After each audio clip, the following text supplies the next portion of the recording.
Достар, баршаңызға сәлем. Бүгін сіздерге арықтауға арналған бал диетасы туралы айтатын боламыз. Дене мүсіні сымбатты болу үшін физикалық жаттығумен қатар дұрыс тамақтану керек.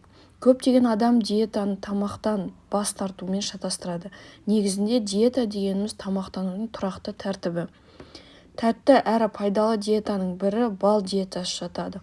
Оның көмегімен 2 аптада 2 килограмм мен 6 килограмм арасында салмақ тастауға болады. Сондай-ақ бұл диетаның түрі ағзаны шаршатпайды. Себебі балдың құрамында ағзаны қуаттайтын көмірсулары мол. Бал ағзаны нәрлендірумен бірге сырт келбетке де жақсы әсер етеді. Бал диетаны ұстаған адамның терісі жұмсарып, қалыпқа келе бастайды. Бұл диетаның басты шарты күнделікті 1200 калорийдан аспауы керек. Ал енді диета туралы айтып кетсек, таңертең және ұйықтар алдында бал сусынын ішу керек. Оның дайындау үшін бір ас қасық балды 100 мг суға қосып араластырыңыз. Қалауыңызша лимон шырынын да қосуға болады.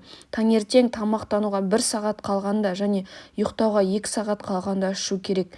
Кешке бал суын ішкен соң тамақтануға мүлдем болмайды. Достар, маған подписка жасап, лайк қойды ұмытпаңыздар. Болашақта жақсы кеңестер және лайфхактармен бөлісетін боламын. Менімен бірге болғандарыңызға үлкен рахмет.